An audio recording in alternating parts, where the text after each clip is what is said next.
Bien, je vous salue tous et toutes dans les précieux noms de notre Seigneur Jésus-Christ.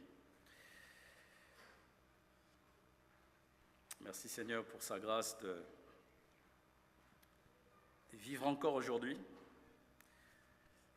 Malgré la chaleur, il nous renouvelle force, il donne la joie pour continuer à vivre et à les servir. J'aimerais prier avant de nous soumettre à l'écoute de la parole de Dieu. Prions ensemble. Notre Père et notre Dieu, nous voulons te louer parce que nous croyons que tu es présent parmi nous par ton esprit. Nous le croyons parce que ta parole nous le dit. Et nous voulons confesser de tout notre cœur que tu es notre Créateur. Tu es le Créateur infiniment grand, infiniment puissant, le Dieu souverain qui règne sur toutes choses, à qui tout appartient. Rien ne peut venir à l'existence sans ta décision souveraine. Nous voulons confesser, notre Dieu, que tu es notre Père, que tu es devenu notre Père, à cause de notre union avec le Christ.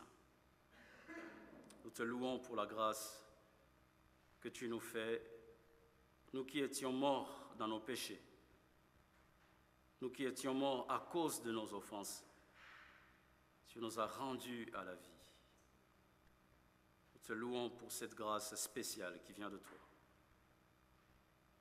Père, devant toi et devant ton assemblée, nous voulons reconnaître notre faiblesse, notre incapacité à parler clairement, notre incapacité à parler de choses qui te concernent de manière précise, de manière puissante et vivante. Nous voulons solliciter le secours de ton esprit, l'assistance et l'efficacité du Saint-Esprit, afin que cette parole soit vivifiée, non seulement dans mon cœur, dans ma bouche, mais aussi dans le cœur de mes frères et sœurs.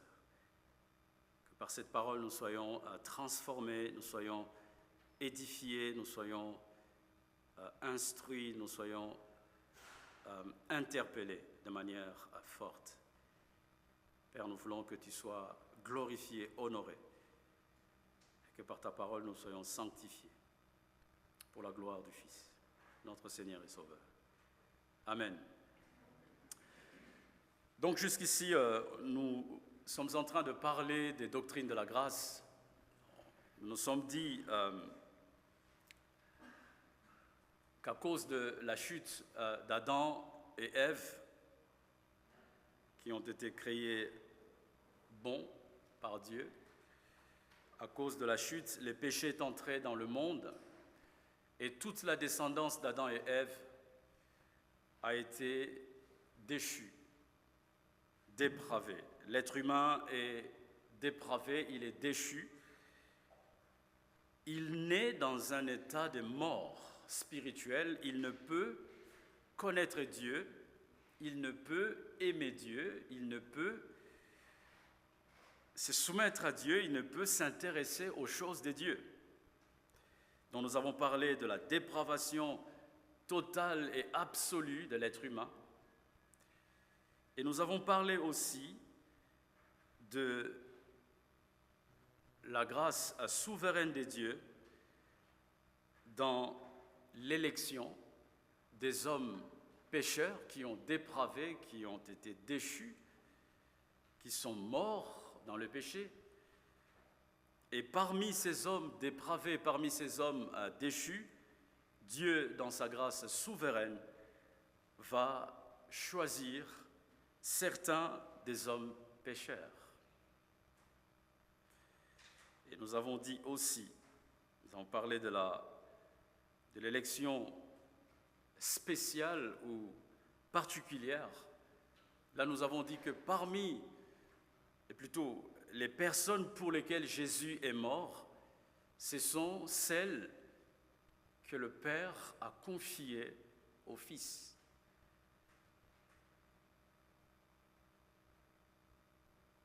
Jésus dit qu'il est le bon berger et que le bon berger donne sa vie pour ses brebis. Jésus n'est pas mort pour, permettez-moi l'expression, les boucs, mais il est né pour les brebis du Seigneur, pour des agneaux du Seigneur, pour les élus des dieux, des personnes pécheresses, déchues, mais que Dieu, dans sa grâce souveraine, a choisi, il les a confiés au Fils pour que le Fils meure à la croix pour ces personnes. Et ce matin, nous allons parler de la grâce irrésistible ou encore de l'appel efficace. Il est question de voir comment est-ce que Dieu opère pour donner la vie à des personnes qu'il a confiées au Fils, pour lesquelles le Fils est mort à la croix. Comment est-ce que Dieu fait? Comment est-ce que Dieu s'arrange pour communiquer la vie à ses élus?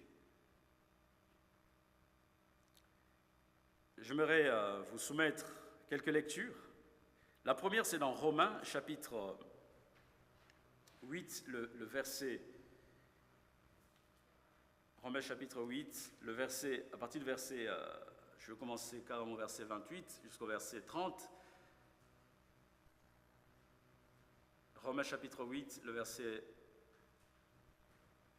28, il est dit « Du reste, nous savons que tout contribue au bien de ceux qui aiment Dieu, de ceux qui sont appelés conformément à son plan.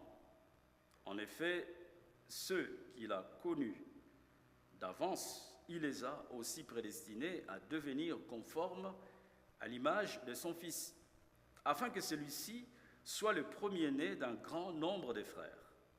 Ceux qu'il a prédestinés, il les a aussi appelés. Ceux qu'il a appelés, il les a aussi déclarés justes. Et ceux qu'il a déclarés justes, il les a aussi accordés la gloire. » Là où j'aimerais attirer votre attention, c'est sur ce que Dieu a connu d'avance. Dieu les a prédestinés, et ce que Dieu a prédestiné, il les a aussi appelés. Donc Paul est en train de nous parler de l'appel efficace de Dieu, de la grâce irrésistible, autrement dit. Comment Dieu appelle les pécheurs élus de manière efficace? Dans Jean chapitre 6, le verset 44, d'abord, le Seigneur Jésus dit « Personne ne peut venir à moi, à moins que le Père qui m'a envoyé ne l'attire, et moi je les ressusciterai le dernier jour. » Et puis le verset 65, Jésus ajouta « Voilà pourquoi je vous ai dit que personne ne peut venir à moi, à moins que cela ne lui soit donné par mon Père. » Jésus est clair. Il affirme que personne ne peut venir à lui. Personne ne peut se tourner vers le Christ. Personne ne peut croire en Jésus si cela ne lui avait pas été donné par le Père, si le Père qui a envoyé Jésus ne l'avait pas attiré.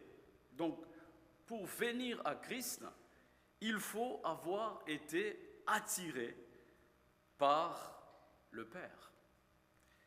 Alors, on se pose encore une fois la question de savoir comment est-ce que Dieu attire des hommes pécheurs vers son Fils, afin que le Fils leur communique la vie éternelle. C'est ce que nous allons voir ce matin. Nous allons considérer deux vérités. La première vérité, c'est de souligner que Dieu transforme par son esprit ceux qu'il a choisis. Dieu transforme par son esprit ceux qu'il a choisis. Et la deuxième vérité, ce serait de voir que ceux que Dieu a transformés par son esprit ne sont ni passifs, ni inactif. On va voir ça dans un moment. On considère d'abord la première vérité. Dieu transforme par son esprit ceux qu'il a choisis. Parler de la grâce irrésistible ou de l'appel efficace, il est question de parler de l'œuvre que Dieu fait par le Saint-Esprit, la transformation que Dieu opère par son esprit, ou encore le changement que Dieu réalise dans les cœurs d'un homme qui est mort spirituellement, qui est mort dans ses péchés, et que Dieu, par la puissance du Saint-Esprit, va intervenir de manière souveraine dans les cœurs, dans l'être intérieur de cette personne pour le transformer. Il est question de la transformation de l'être intérieur. Il est question du changement que Dieu opère de manière profonde. Il est question de parler de la transformation des dispositions intérieures chez l'être humain. Il est question de parler de la chirurgie, permettez-moi, spirituelle, l'opération chirurgicale que Dieu opère dans l'être intérieur de l'homme pour pouvoir le ramener de la mort à la vie. Il est question de parler de la vie que Dieu donne à quelqu'un qui est mort. J'aimerais vous inviter à considérer un autre texte qui met en évidence ce travail de l'esprit qu'on appelle la régénération de l'être intérieur.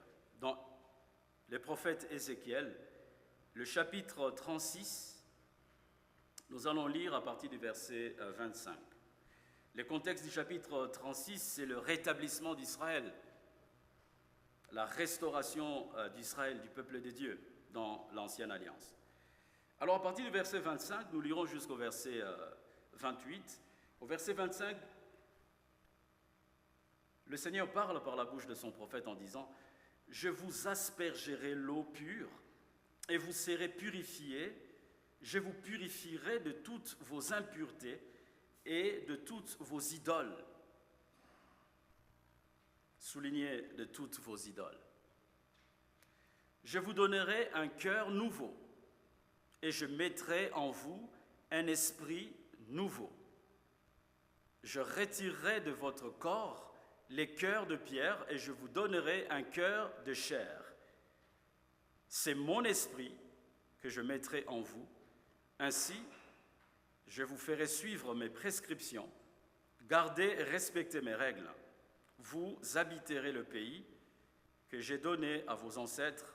Vous serez mon peuple et je serai votre Dieu. » Dans la dépravation totale, dans la dépravation absolue de l'être humain, nous avons dit que l'homme est mort spirituellement dans ses péchés, à cause de ses péchés. L'homme ne peut pas connaître Dieu, ne peut pas venir à Dieu parce qu'il est mort. Et ici, Dieu, par la bouche du prophète Ézéchiel, il promet d'asperger l'eau pure, de purifier son peuple. L'homme irrégénéré adore et adorateur des idoles. Dans son cœur, il y a des idoles. Dans nos cœurs, lorsque nous ne connaissons pas Dieu, notre Dieu ou nos dieux, ce sont des idoles, des choses de ces mondes que nous aimons, qui ne sont pas forcément mauvaises en soi, mais qui finissent par prendre la place de Dieu. De toute façon, l'homme dépravé ne se rend même pas compte, en fait, qu'il est adorateur des idoles. Et Dieu dit ici qu'il va purifier de toutes vos idoles. Et qu'est-ce qu'il va faire ? C'est toujours intéressant de voir c'est je. Je vous aspergerai. Je vous donnerai un cœur nouveau. Je mettrai en vous un esprit nouveau. Je retirerai de votre corps les cœurs de pierre et je vous donnerai un cœur de chair. Donc parler de la régénération qui est l'œuvre du Saint-Esprit, c'est parler de ces changements que Dieu fait dans le cœur. Dieu va ôter les cœurs de pierre qui empêchent quelqu'un de connaître Dieu, de se tourner vers le Christ, d'être insensible à la voix de Dieu. Et Dieu va changer ses cœurs, les cœurs de pierre, il va remplacer les cœurs de pierre en un cœur de chair. Au verset 27, il dit « C'est mon esprit que je mettrai en vous ». C'est lui, Dieu, qui va faire ce travail-là. Cette opération va être réalisée par le Dieu souverain. C'est mon esprit que je mettrai en vous. Ainsi, la conséquence de ce changement, de cette transformation, de cette opération chirurgicale, spirituelle que Dieu opère, la conséquence, je vous ferai suivre mes prescriptions, garder et respecter mes règles. Ce n'est pas l'homme qui prend l'initiative de garder les commandements, les prescriptions de Dieu ou de respecter ses règles, mais c'est Dieu qui va le faire comme conséquence logique du fait que le cœur a été transformé, le cœur a été changé par la puissance du Saint-Esprit.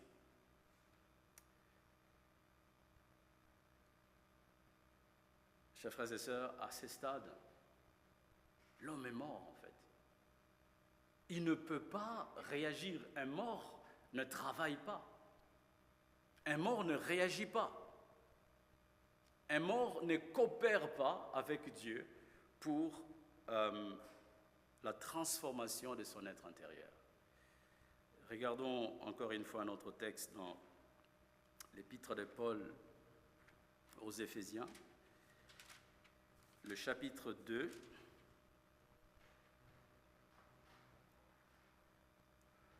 Paul dit « Quant à vous, vous étiez morts à cause de vos fautes et de vos péchés, que vous pratiquiez autrefois conformément à la façon de vivre de ce monde, conformément au prince de la puissance de l'air, de l'esprit qui est actuellement à l'œuvre parmi vous, parmi les hommes rebelles.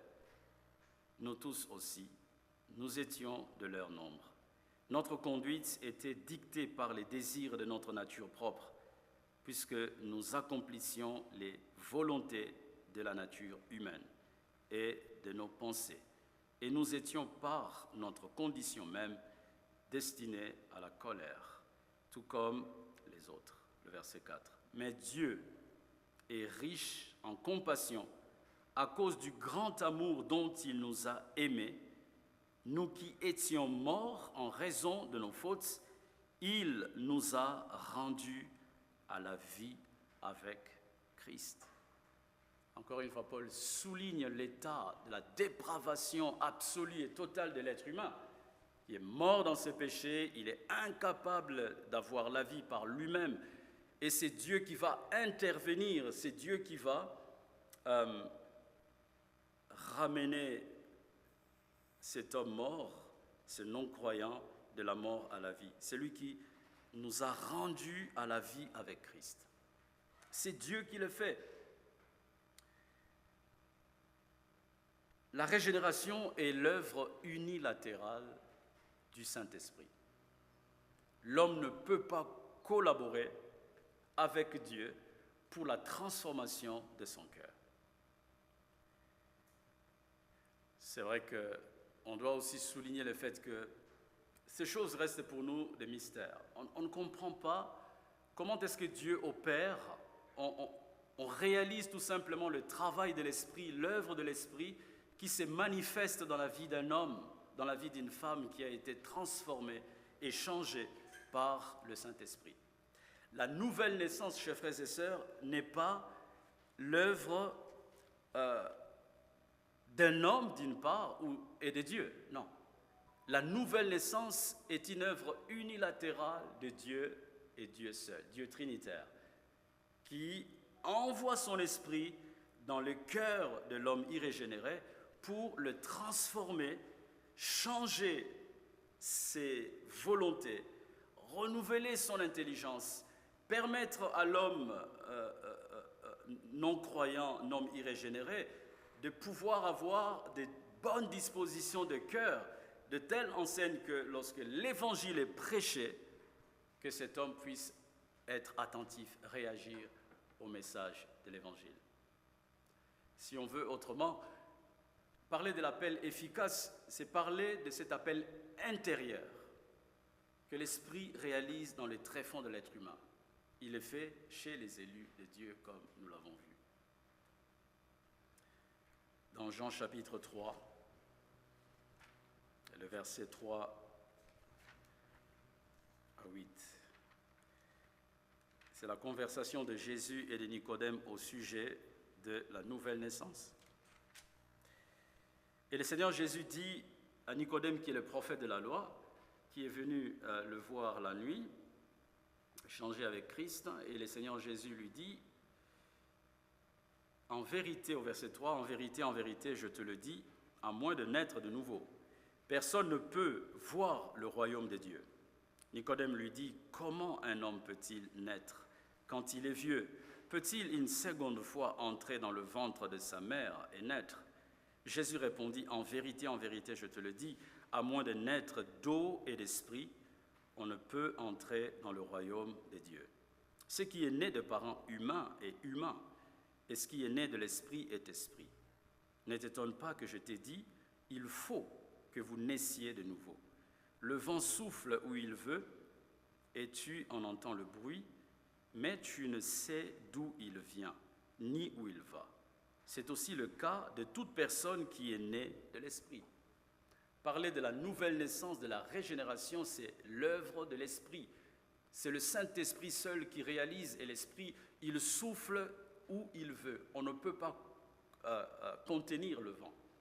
Le vent souffle où il veut.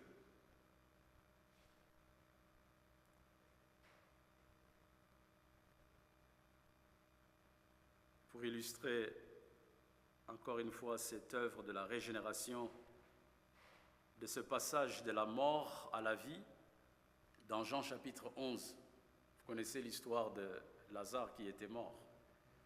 C'est Jésus qui vient parler à Lazare. C'est Jésus qui va crier, Lazare, sors.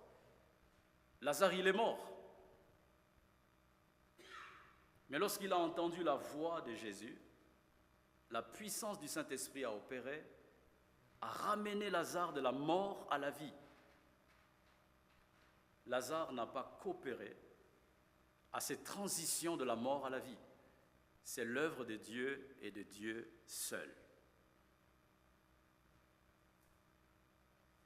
Chers frères et sœurs, nous ne pouvons pas coopérer au travail de la nouvelle naissance, de notre transformation.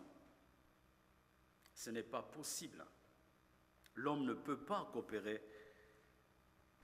Le libre arbitre ne fonctionne pas dans la transformation de l'être intérieur. C'est une œuvre unilatérale. C'est le Saint-Esprit seul qui le fait. C'est l'œuvre de Dieu. Ce n'est pas l'œuvre d'un homme. Je voudrais vous citer quelques phrases de Sproul qui dit ceci. Lazare a coopéré en sortant du tombeau, mais il n'y a eu aucune coopération de sa transition de la mort à la vie. Personne n'essaie de venir au Christ sans la grâce spéciale de Dieu. Nous sommes tout simplement incapables de nous convertir ou même de coopérer avec Dieu en la matière. Toute coopération présuppose qu'il y a un changement, présuppose qu'il y a déjà un changement qui a eu lieu, mais personne ne coopère si ce changement n'a pas eu lieu. Ceux qui croient que l'homme coopère à la régénération s'accrochent à une forme de justice par les œuvres. Il n'y a pas de justice humaine dans la régénération de l'homme. Cela me permet d'aborder le deuxième point. Ceux que Dieu transforme ne sont pas inactifs ni passifs. Alors, la question est de savoir à quel moment est-ce que l'homme coopère avec l'œuvre de Dieu. Je dis que l'homme est mort dans ses péchés. Il est incapable de connaître Dieu. Et que Dieu, de manière souveraine, il va réaliser une œuvre de transformation dans l'être intérieur qui permet à l'homme d'avoir un cœur nouveau, Dieu change les cœurs de pierre en cœurs de chair. Dieu ramène l'homme qui est mort à la vie, il le ressuscite de la mort à la vie. Dieu lui donne les meilleures dispositions pour pouvoir venir à Christ. Dieu renouvelle son intelligence, renouvelle sa volonté, il renouvelle ses émotions, son être intérieur. S'il faut parler de la coopération de l'homme, c'est à partir du moment où l'homme est déjà ressuscité en fait. Il est déjà régénéré. Là, il est question de la façon dont l'homme répond au salut de Dieu. Puisque Dieu a déjà travaillé de manière efficace dans l'être intérieur de l'homme, puisque Dieu a déjà régénéré l'être intérieur de l'homme, il a déjà changé les cœurs. C'est ainsi que l'homme a les capacités de Dieu pour pouvoir répondre oui au salut. Jean chapitre 1, le verset 12 à 13, le Seigneur Jésus, plutôt c'est Jean qui écrit en disant que la lumière est venue parmi les siens l'ont refusée, mais à tous ceux qui l'ont reçu, à ceux qui croient en son nom, elle leur a donné le pouvoir, donc la lumière, la parole créatrice, Jésus-Christ donc, leur a donné le pouvoir de devenir enfants de Dieu. Ce n'est pas la chair et le sang, c'est l'œuvre de Dieu seul, c'est l'œuvre de l'Esprit. Donc lorsque nous croyons, lorsque nous répondons oui à l'Évangile, lorsque l'Évangile nous est prêché et que Dieu, dans sa souveraineté, veut nous sauver à un moment dans le temps, Dieu nous appelle de manière efficace, un appel intérieur où l'Esprit de Dieu rentre en jeu pour transformer l'homme de l'intérieur, il lui donne un cœur nouveau, il met dans son être intérieur de bonnes dispositions pour que la personne réponde de façon affirmative à l'appel de Dieu. Et c'est là que nous croyons. Nous confessons Jésus est notre Seigneur. C'est là que nous sommes conduits à la repentance et à la foi. Donc la foi ne précède pas la régénération, en tout cas la foi biblique ne vient pas avant la transformation que l'Esprit opère dans l'être intérieur. La foi biblique est la conséquence de l'œuvre de la régénération que l'Esprit opère dans l'être intérieur de l'homme pour lui donner un cœur nouveau, une intelligence nouvelle, une volonté nouvelle, des capacités nouvelles pour pouvoir aller vers Jésus afin de recevoir la vie. Donc notre coopération, c'est lorsque nous allons vers Dieu, lorsque l'Évangile nous est prêché, Dieu nous donne l'illumination de l'Esprit, on comprend le message de l'Évangile et Dieu nous donne la capacité de nous tourner vers le Christ, de dire oui à l'Évangile, de nous repentir et de croire en Jésus. Lazare n'est pas sorti de la tombe par la main de Jésus. Jésus l'a ramené d'entre les morts, il est devenu vivant et c'est Lazare qui est sorti de lui-même, de la tombe, vers l'extérieur. Et Jésus va dire à des personnes qui étaient là, déliez-les vous-même. Donc si Lazare a pu sortir de la tombe, c'est parce qu'il a été rendu capable par la puissance du Saint-Esprit. C'est parce que Jésus l'a ressuscité d'entre les morts qu'il a reçu en lui les forces, les mouvements et l'être pour sortir de la tombe et aller vers ses proches.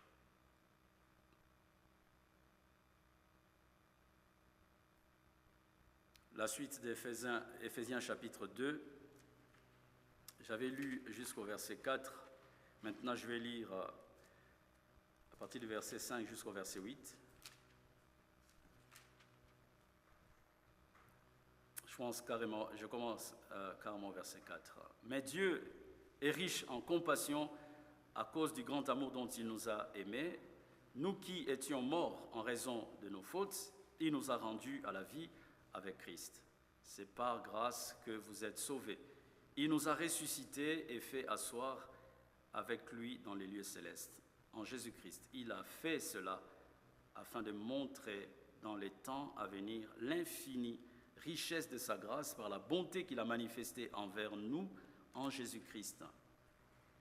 Le verset 8. En effet, c'est par la grâce que vous êtes sauvés, par les moyens de la foi.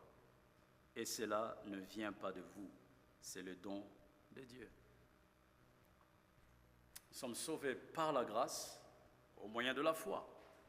Et même cette foi qui nous permet de placer notre confiance, c'est la capacité à placer sa confiance dans l'œuvre de Jésus, de placer sa confiance dans le Seigneur et le Sauveur de nos âmes pour le pardon de nos péchés et pour avoir la vie éternelle. Cette foi est un don de Dieu. C'est Dieu qui nous donne les moyens. C'est lui qui nous a rendus à la vie et il nous rend capables de pouvoir croire en son Fils, de nous tourner vers lui. Il faut souligner que c'est possible qu'il y ait des personnes qui ont cru en Christ avec une foi charnelle, une foi intellectuelle, une foi rationnelle, chez qui l'Esprit n'a pas réalisé l'œuvre de la transformation intérieure. Ces personnes ne sont pas passées de la mort à la vie. Elles n'ont pas été transformées intérieurement. Le cœur n'a pas été changé. Je vais illustrer cela par mon propre témoignage. Moi, je suis grandi dans une famille dont la maman était chrétienne, protestante baptiste. J'ai grandi à l'école du dimanche. Jusqu'à un certain âge, je connaissais certains versets de la Bible par cœur. Je pouvais prier. Je me souviens que aucune fois, j'ai désiré lire la Bible par moi-même. J'ai même été baptisé à mes 16 ans. Et du jour au lendemain, je n'ai plus remis les pieds à l'église. Mais le jour où je me suis rendu compte qu'il y avait quelque chose qui a changé dans mon cœur, en fait, c'était comme le jour et la nuit. L'évangile m'a été prêché et c'était la première fois de toute ma vie où j'ai pris conscience que j'étais pécheur et que j'avais besoin d'un sauveur, Jésus, en qui je devais placer ma confiance pour être sauvé. Et du jour au lendemain, par la grâce de Dieu, j'ai vu ces transformations dont Ézéchiel parle, ces changements de cœur. Autrefois, les cœurs étaient attachés à des idoles, au monde, à des choses de ce monde. Et à partir de ce moment-là, c'est comme si Dieu a changé les aspirations du cœur. Les sentiments du cœur ont été changés.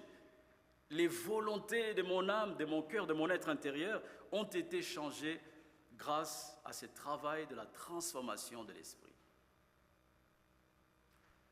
Tout à l'heure, je dis que la régénération ou la nouvelle naissance va rester un mystère. De toute évidence, il n'y a que Dieu qui sait, qui est réellement sauvé, qui a été réellement régénéré. Mais cependant, l'Écriture nous donne quand même les éléments pour pouvoir discerner une vie qui a été transformée par la puissance du Saint-Esprit. Chers frères et sœurs, la régénération est une œuvre de l'Esprit. Dieu ne nous laisse pas comme nous étions avant. Il n'est pas question de parler de la moralité, non. Il y a des personnes dans ce monde qui ont une moralité élevée plus que la mienne.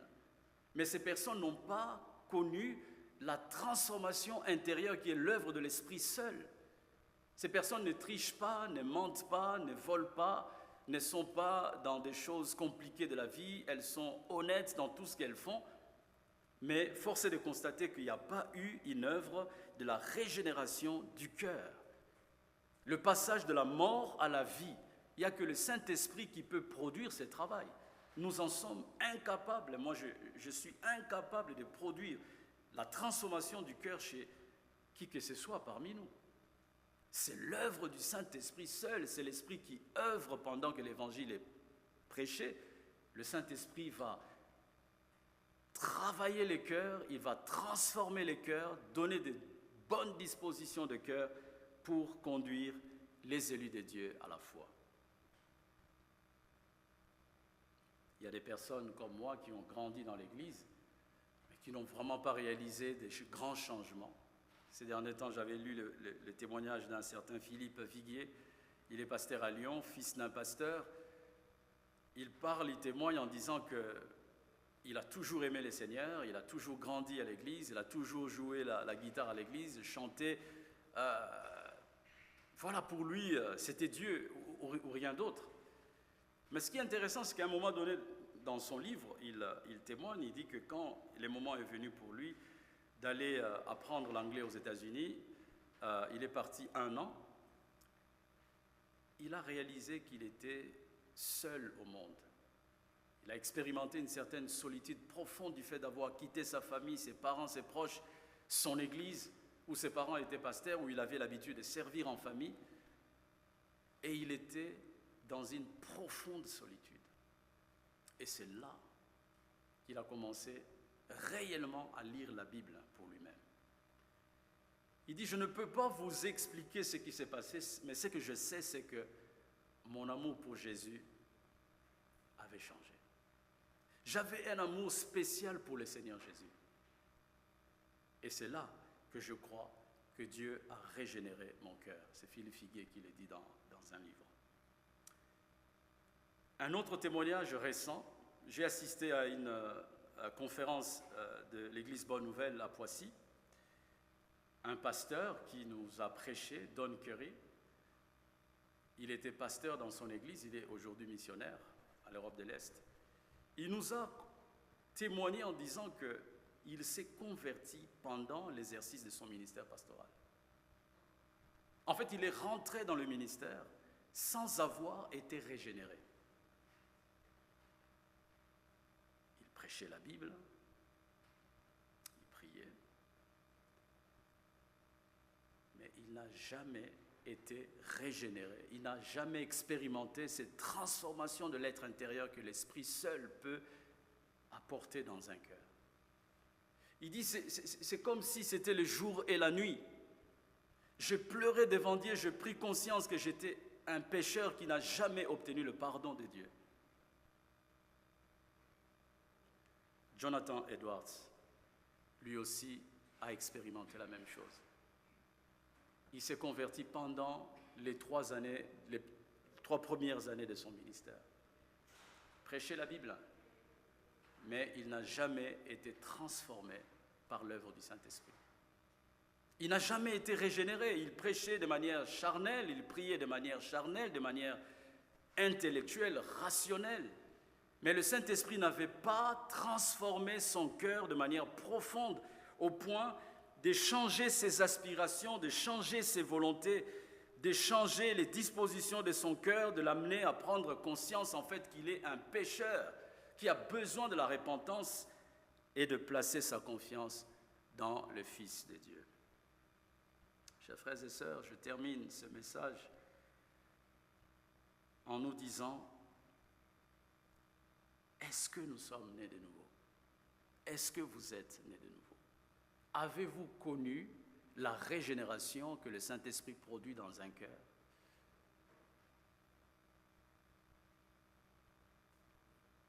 Avez-vous été changé? Est-ce qu'il y a quelque chose qui a changé dans votre vie, dans votre histoire, quand vous réalisez votre marche avec Dieu? Vous vous rendez compte que, en fait, ces jours-là, il y a quelque chose qui a changé. Depuis ces moments-là, je ne sais pas dire quel jour, quelle date, mais je sais qu'à partir de ces moments-là, Dieu a ouvert les yeux de mon cœur. Mon amour pour Jésus n'a plus jamais été le même. Mon amour, mon attachement pour la parole de Dieu a changé. On ne peut pas avoir été régénéré, transformé de l'intérieur par le Saint-Esprit et continuer à être la même personne. Ce n'est pas possible. Dieu ne fait pas une œuvre à moitié. Dieu ne fait pas une œuvre inachevée. Il parachève son œuvre de régénération dans les cœurs de ses élus. Au point que Dieu nous donne les meilleures dispositions, une nouvelle volonté, des nouvelles capacités à les connaître, à l'aimer, à les servir de tout notre cœur. Dieu nous donne de nouveaux désirs. Les désirs de Dieu deviennent nos désirs. Ce que Dieu est deviennent aussi des choses que nous haïssons. Nous ne sommes pas parfaits, il n'est pas question de parler de la perfection ici. Il est question de parler du changement profond que le Saint-Esprit opère. C'est une opération spirituelle que l'Esprit réalise dans l'être intérieur pour donner un cœur nouveau, un cœur qui aspire aux choses de Dieu, un cœur qui aime Dieu par-dessus toute autre chose. Un homme qui n'est pas régénéré aime le monde plus que Dieu.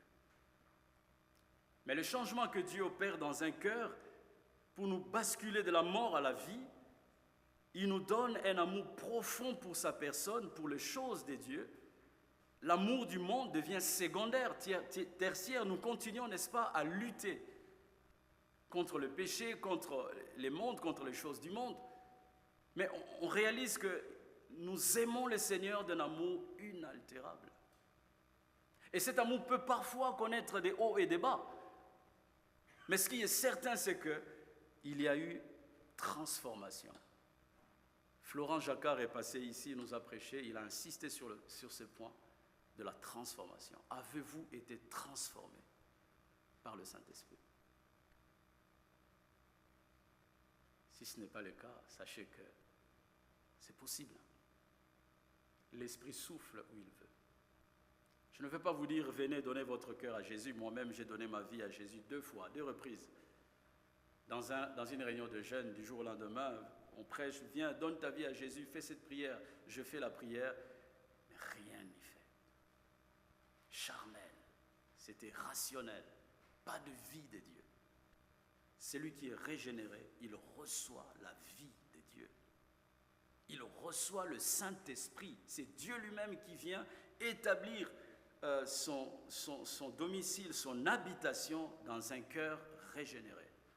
Et on commence une nouvelle vie. De choses que j'appréciais autrefois, qui caractérisent l'homme irrégénéré, devient une abomination pour l'homme régénéré. La Bible dit, si quelqu'un est en Christ, il est une nouvelle création. Il est question de parler de la nouvelle création que le Saint-Esprit réalise au plus profond de l'être humain. Chers frères et sœurs, il est important que nous puissions nous poser ce genre de questions ici et maintenant, avant qu'il ne soit trop tard. J'ai toujours été effrayé par ce que Jésus dit à certaines personnes dans Matthieu chapitre 7 qui disent « Mais Seigneur, n'avons-nous pas prêché en ton nom? N'avons-nous pas chassé les démons en ton nom? N'avons-nous pas fait ceci en ton nom ?» Et la réponse de Jésus, éloignez-vous de moi. Je ne vous ai jamais connu. Dans Romains chapitre 8, nous avons lu que ceux qui ont été connus par Dieu, Dieu les a appelés. Ces personnes n'ont jamais reçu l'appel efficace de l'Esprit, cet appel intérieur qui est l'œuvre de l'Esprit, de la transformation qui change le cœur de l'homme, qui lui donne la vie de Dieu, la vie éternelle. Et je reviendrai le dimanche prochain pour conclure cette série sur les doctrines de la grâce, où nous parlerons de la persévérance des saints. Si Dieu nous a donné la vie éternelle, Dieu va lui-même préserver cette vie jusqu'à l'éternité. Prions ensemble.